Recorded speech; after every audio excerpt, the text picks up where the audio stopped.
Okay, you guys, so I cannot believe that I'm actually doing this. This is actually crazy. This is probably the craziest thing I've ever done. But I'm putting all of the things that I've bought to the test. I've bought these microphones. I need to try to use them. And we're in the park today. And I am trying to read my book right now. And I feel a little anxious, but I think that's just normal to feel because I'm in public. There's people walking around, but no one's really paying attention. And if they are, that's weird. So, we're gonna be reading today, chapter 15. We're just gonna do one chapter today because we're gonna see how this goes, but I'm hoping this goes well. It's a short chapter, there's only a few pages, so this is a little bit of a treat. I'll put this on YouTube, trying to read Heated Rivalry in the park without getting crazy weird vibes. I don't know, some weird shit. So let's read chapter 15, all right? And if you guys like this, let me know. 1 week later, this is, I believe, after the club scene. 1 week later in Montreal. Shane liked Rose Landry, he did. She was easy to talk to and she had a warmth about her that drew people in. She was a bigger celebrity than he was, but she handled it so easily.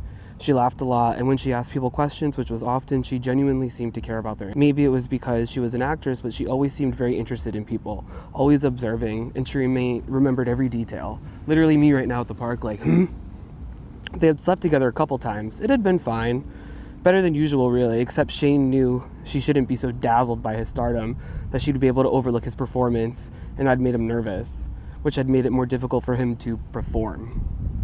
Yeah, how can you, perform? You can't. But she had been patient and helpful, and he had been complimented the task both times. Oh, he had completed the task both times.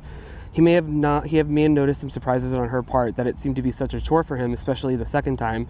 He was sure she wasn't used to that. Tonight, Shane was alone with her at a private table in a wine bar in Old Montreal. He had actually been surprised when he had arrived and found her alone there. He had been expecting the usual crowd of Rose's friends and co-workers. Wait! At the park? We're about to have this at the park? I thought it would be nice for us to have some time to talk, she explained. Just the two of us. Oh my god, this is the scene. God damn it. Okay. Sure, Shane had nodded. Yeah, you're right, it's nice. They talked for a long time over wine and charcuterie. At one point, Rose laughed at some dumb joke Shane made. You're so cute, she said. Have I told you how cute you are? No, Shane said, blushing a little. You are, I tell you, she said, leaning in. Miles is extremely jealous. What a smooth way to make that happen. Of me? She laughed. No, silly, of me. Oh, Shane let that sink in. Oh. Rose's eyes bugged out a bit. Wait, did you not notice that Miles is gay? I guess I hadn't really thought about it. Shane lied. He, obviously. Well, he is, and he's low-key in love with you. Oh. Shane knew that he was blushing. He hoped the dim lighting hid it. I keep thinking there's people behind me. Are you surprised that a young actor is gay, Shane? No, I mean, no. She leaned back in her chair. Are there, gay hockey players, she asked? I mean, obviously, yes, there are, right? But are there any openly gay hockey players? No, Shane said. I mean, yes, there are gay players, bi players, whatever. I'm sure there must be, yeah, but no one has ever, come out publicly. Why is she asking me about this? She said. What? She gave him a small smile. He wasn't sure what it meant. I'm sorry. I'm going about this the wrong way. Going about what?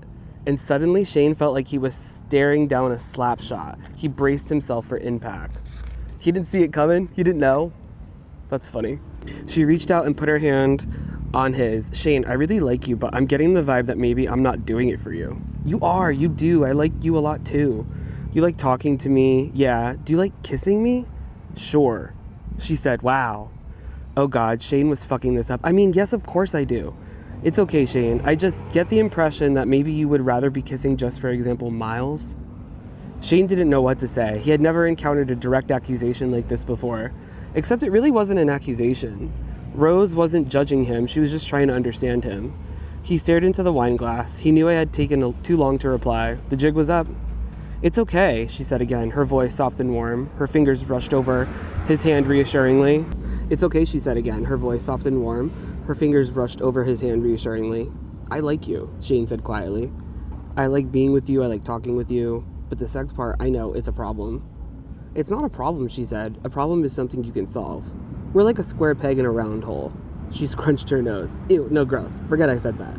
Shane laughed. I get it. We just aren't supposed to fit together, and that's fine. But we can't keep trying. Shane nodded. For the record, I'm not sure that I'm like Miles exactly. Oh, is this when Shane thinks that he's still bi? When he met her eyes, she smiled. Well, it's nothing like that you need to figure out today. She took a sip of her wine, possibly for courage, because the next words out of her mouth were, have you ever been with a man? Have you ever been with a man? That's crazy. For whatever reason, Shane didn't feel like lying. He made it this far. Yes. And, oh my God, was it different? Of course. I mean, was it better? I'll wait. Shane's memory supplied him with flashes of golden brown curls and sparkling hazel eyes and a playful smile and hard muscles and of a strong hands holding him down as he was entered and filled. Yeah, Shane said softly. Yeah, it was better. He cleared his throat. The thing is, I kind of prefer to be the hole than the peg. Ha! Roz rose through her head back in delight. She laughed too. He felt lighter suddenly. Later, before they left the bar, Rose gave him a mischievous look over the rim of her wine glass and said, so should I give Miles your number? No, thank you, but no. I need to figure some stuff out. I know, I was just joking mostly. They waited outside for her driver and she said, let's be friends. And I don't mean in a hope we can still be friends bullshit way. I mean it. Let's be friends. Let's be best friends. Because I really do care about you a lot. She wanted a gay in her life. And I feel like you might have not anyone else to talk about certain things. I'd like that. You're right. I don't, and I care about you too. We'll be friends. You have my number. Text me all the time, please. Whenever we're in the same city, we'll hang out, I promise. She hugged him as her driver pulled up. He hugged her back and kissed her at the top of her head. He was surprised to feel tears in his eyes. Aww. Really? The same night in Boston. Oh, Jesus. This is freaking my boy. Svetlana was his favorite. Ilya watched her now, perched at the end of his bed, naked, flipping through channels, searching for the Vancouver versus Colorado hockey game. When she found it, she slapped the remote down on the mattress and shimmied back until she was beside Ilya, against the headboard. She pulled a cigarette from between his lips and took a drag. I thought you quit, she teased. She had vivid blue eyes and long straight hair that was so blonde it almost had no color at all.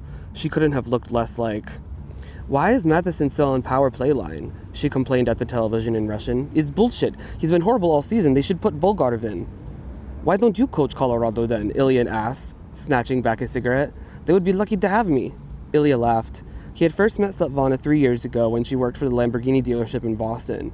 He had been surprised to learn, after he had slept with her the first time, that she was the daughter of a retired Russian Boston Bears star player. Oh, she possibly knew more about hockey than Ilya did.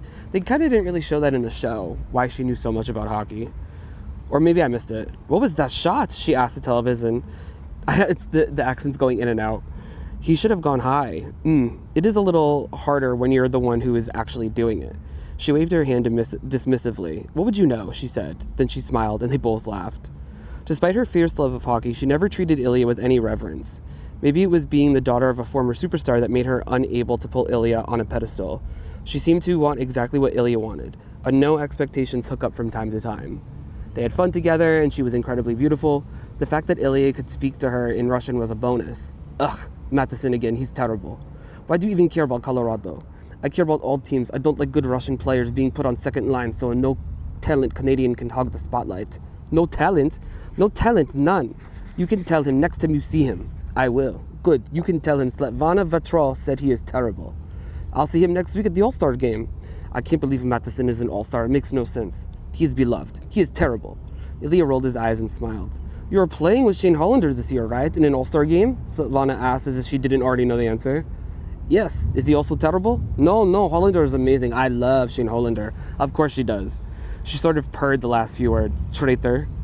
He's a beautiful skater, such talented hands, and so cute. Now, why are you trying to make me angry? You can't argue those facts, Ilya. No, Ilya said, grinding the butt of his cigarette into a small plate he was using as a makeshift ashtray. I can't argue them. He is very good. And cute, if you say so. She pulled her knees to her chest. Are we going to fuck again, or should I get dressed? I'm cold. Ilya considered her question, then shrugged. I'm hungry. You should get dressed. She looked momentarily surprised, then her features changed to match his own cool indifference. All right. She stood up and began retrieving her clothes from the floor. Ilya watched her, but his mind wasn't on her slim, perfect body. Would he have shrugged if Shane had asked him if they were going to fuck again? Would he have turned down by chance to enjoy his body as many times as he possibly could? Don't you dare put your clothes back on, Hollander. I'm not done with you yet. The truth that he tried so hard to very ignore was that no one set him on fire like Shane Hollander. All of these women, they were gorgeous, fun, very sexy, but he didn't think about them after they were gone. He didn't long for them, with them. He could be sated. He grimaced at himself as Svetlana put her shirt back on. Shane Hollander was not an option. He wasn't ever an option, not really. This thing between them needed to stop. It was bad for both of them, and Ilya knew that should end it. What scared Ilya was how desperately he wanted it to continue, but not enough to embarrass himself, which was why he hadn't even bothered texting Shane when their teams had played against each other in Montreal last week. He had no interest in being rejected by Shane Hollander. Yeah, Ilya, sorry, babe, but Shane's in all the power, sorry. He'd also had no interest in seeing Shane Hollander with his hands all over Rose fucking Landry in a nightclub, but fate seemed determined to rub Hollander in his face. A fucking nightclub. If he couldn't be safe from Hollander there, then where? Ilya wondered if Rose Landry would be joining Shane in Florida for the All-Stars game. Oh my god, that's right. This is when Ilya's wearing the red shirt. He wondered if Rose Landry would be accompanying Shane to everything from now on. Maybe they would get married. For the first time, Ilya was not looking forward to the All-Star game. That line. Maybe it's the only line on that line. Maybe they will get married. He's such a little brat. But you want to know what he's realizing? I think he's slowly realizing that the satiation that Shane gives him is different than what women give him, and he's like, oh, I need it. I'm dying for it. I have to have it. Wow. Well, you guys, this is going to be a little test. I'm sorry it's so short. It's only 13 minutes, but we did get through the chapter. It was a short chapter. I'll do another reading this week. I'll do chapter 16 this week as well for you guys. I just wanted to get outside because it was so nice out. And I'm glad I did because it's pretty shot, I think. So I actually have a new camera coming in. I bought a little like action camera, but it's 4K. So that's exciting. So I'm going to go pick that up today as well. But thanks for watching. Thank you so much for being here. And I hope you have a good night and a good day whenever you're watching this. Bye.